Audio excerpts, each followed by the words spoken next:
৫৫ millimetre বৃষ্টিতে চট্টগ্রামে বিভিন্ন এলাকায় জলাবদ্ধতা, ভোগান্তি। চট্টগ্রামে সকাল থেকে থেমে থেমে বৃষ্টি হচ্ছে। বৃষ্টিপাতের ফলে বিভিন্ন জায়গায় জলাবদ্ধতার সৃষ্টি হয়েছে।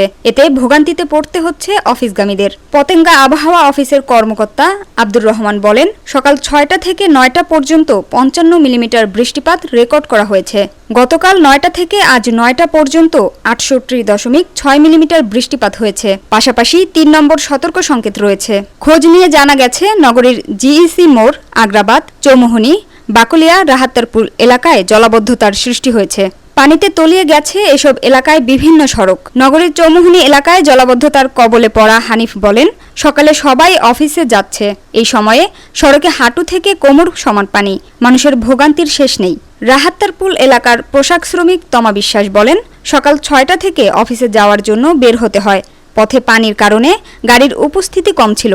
অনেকক্ষণ দাঁড়িয়ে থাকার পর গাড়ি পেলাম।